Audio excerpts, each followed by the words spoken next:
Hello viewers, आज के video में हम देखेंगे जीवन परिचय लेखक कृष्णचंद्र का। तो यह जीवन परिचय एग्जाम में जिन जिन बिंदुओं पर पूछा जाता है उन्हीं बिंदुओं पर हम तैयार करेंगे और इस तरह से यदि आप एग्जाम में लिखोगे तो आपको पूरे में से पूरे अंक प्राप्त होंगे। तो शुरू करते हैं कृष्णचंद्र का लेखक परिचय या जीवन परिचय। सबसे पहला पॉइंट होगा इसमें रचनाएं। इनकी जो सबसे प्रमुख रचनाएं वे हैं सड़क वापस जाती है, आसमान रोशन है, एक गधे की आत्मकथा। इसके बाद है भाषा शैली। कृष्णचंद्र ने हिंदी व उर्दू दोनों भाषाओं में समान रूप से लिखा। उनकी भाषा सहज सरल बोलचाल की है जिसमें सजीवता दिखाई देती है। उनकी भाषा में तत्सम तद्भव उर्दू व अंग्रेजी के शब्दों का यथास्थान प्रयोग मिलता है।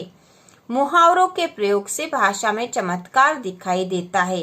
तो इनकी भाषा थी, फिर से एक बार देख लेंगे। भाषा में हम लिखेंगे कृष्णचंद्र ने हिंदी व उर्दू दोनों भाषाओं में समान रूप से लिखा।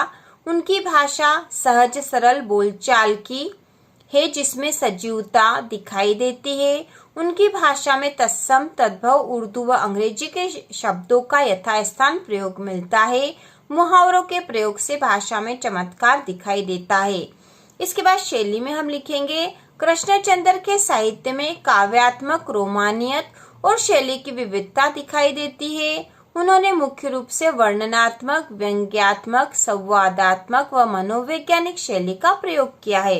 तो भाषा शैली अधिकतर साथ में ही पूछा जाता है भाषा शैली करके, तो इसमें पूरा ही आपको लिख देना है। फिर से एक बार देख लेंगे। कृष्णचंद्र ने हिंदी व उर्दू दोनों भाषाओं में समान रूप से लिखा। उनकी भाषा सहज सरल बोलचाल की है जिसमें सजीवता दिखाई देती है। उनकी भाषा में तत्सम तद्भव उर्दू व अंग्रेजी के शब्दों का यथास्थान प्रयोग मिलता है। मुहावरों के प्रयोग से भाषा में चमत्कार दिखाई देता है। कृष्णचंद्र के साहित्य में काव्यात्मक रोमानियत और शैली की विविधता दिखाई देती है। उन्होंने मुख्य रूप से वर्णनात्मक, व्यंग्यात्मक, संवादात्मक व मनोवैज्ञानिक शैली का प्रयोग किया है। इसके बाद अगला पॉइंट है साहित्य में स्थान। कृष्णचंद्र ने प्रेमचंद के बाद कहानी विधा को नई ऊंचाइयों पर पहुंचाया है। हिंदी साहित्य में उनका प्रमुख स्थान है। तो यदि इस तरह से आप एग्जाम में लिखोगे पूरे अंक आपको प्राप्त होंगे। तो इसी प्रकार के और वीडियो देखने के लिए चैनल को सब्सक्राइब कीजिए।